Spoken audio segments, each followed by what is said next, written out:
Survivor Series is this Sunday, and there is no kickoff match yet. At least there's not an announced one yet, or something about the panel at all, or anything like that. But we need to go into something I was going to talk about yesterday, but I waited on it just because of a certain thing.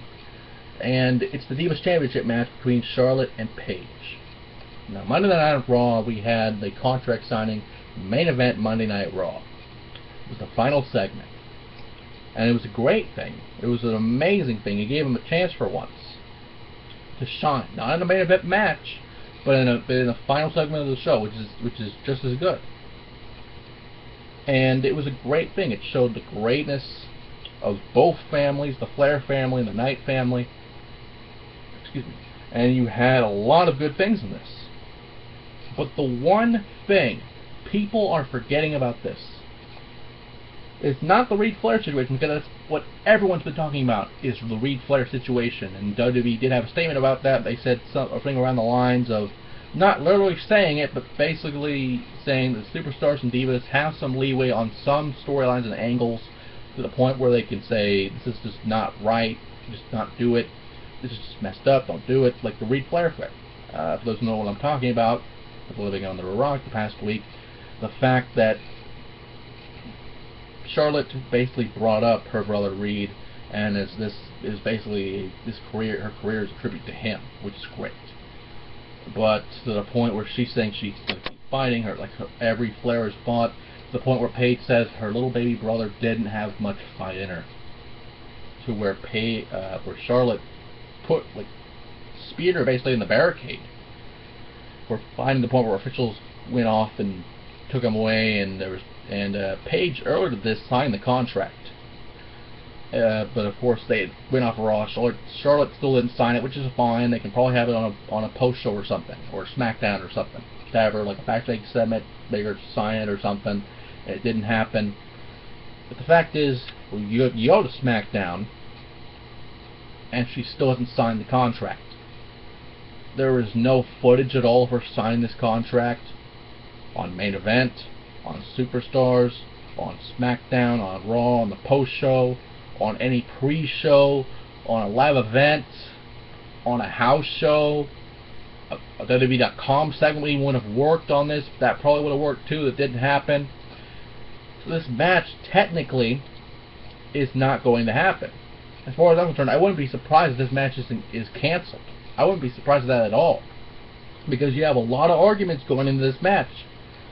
The fact where Charlotte wins the match, so Paige has an idea of going on, and to the point where she says, oh, she didn't sign the contract, so it's not an official match, so she's technically still #1 contender.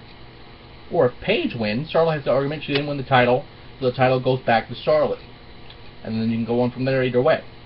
But the fact is, and I've been stressing this enough, that you had a contract signing on the main event of Monday Night Raw for the Divas Championship, and your champion does not sign the contract. It might be a verbal agreement. I don't know. I don't know what you're going to do with this. It's very interesting to see what happens here. But the fact is, this match should not even be going on. I wouldn't be surprised if this is the pre-show. I wouldn't be surprised if this is the pre-show match, or the kickoff, or whatever the hell it is. Because the fact is, you don't have a sanctioned title match for your women's championship. Even though it's nothing more than the tramp stamp title, it still represents the women's division for the main roster. And you don't have your champion sign the contract. It would have been fine if it was a post-show thing, or if it was after the show, but there's no footage at all of any of this.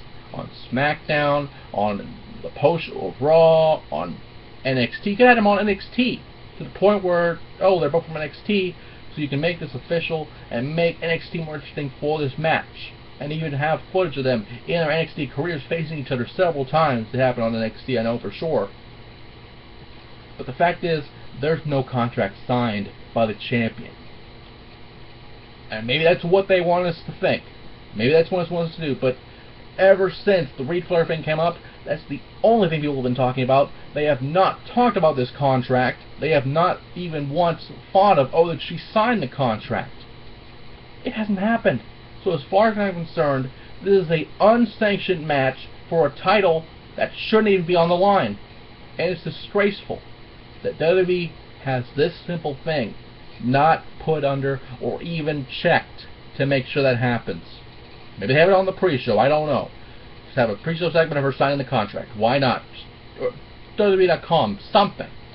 But it's disgraceful to the women's division, and it's disgraceful to the sport, or once was a sport, that now is sports entertainment. So of course you're not going to have a legitimate contract signing, but it's disgraceful to the point where they don't have a contract signed. Especially since now you're with ESPN. They could fact check the fuck out of that if they wanted to, and I'd be surprised if they haven't done that already. But you don't have a contract signed, so it shouldn't be a match. It should not be a match at all. And now let's go for the rest of this fucking card before I rant on this all damn day. Tyler Breeze and Dolph Ziggler. And the only regret I have for this match is it didn't happen in the tournament. It would have been great to have it in the tournament, and then you get face again at Survivor Series or something. But that didn't happen because I think it was Ziggler and Breeze both lost to Ambrose. So yeah. But it's an interesting match that people have wanted to see ever since Breeze came from NXT to the main roster. For those who don't know about Tyler Breeze, let me just go very quickly. A man trained by Lance Storm. A man that was the Florida Heavyweight Champion and a half of the Florida Tag Team Champions while FCW was not absorbed in NXT at that time. And when it was, he was in NXT since day one and has not held an NXT championship of any kind. Even though he could have, with the gimmick he has, you don't need a title. But for the main roster, you might need a title. So with this all going on, and this is a match we've wanted to see ever since he debuted on SmackDown with Summer Rae. And this is only because of the Rusev-Lana thing that this story even happened, and I'm thankful that it did. Because this is a great story, it's a great feud, and you need to have Breeze have the win here. This is his pay-per-view debut, let alone at a Survivor Series. One of the big four. You have to have him pick up a win here. It's his first ever one. And because, let's face it, the match on SmackDown with Zack Ryder didn't basically count. It didn't count at all. It's just a match for an angle. It wasn't a match, it was an angle pretty much, because Ziggler was out there and they had a brawl afterwards and a super kick and whatever. But the fact is, you have this match. It's a great match. I wouldn't be surprised if it's the kickoff either. It's a great kickoff match. It's a great match in general. But, yeah. Next off, let's go to the Brothers of Destruction versus the Wyatt family. Kane and Undertaker will be facing Bray Wyatt and Braun Strowman, as it was announced last night on SmackDown. So, it's an interesting concept. And especially since how big and massive Braun Strowman is. This man towers over The Undertaker and Kane. This is a great debut for him.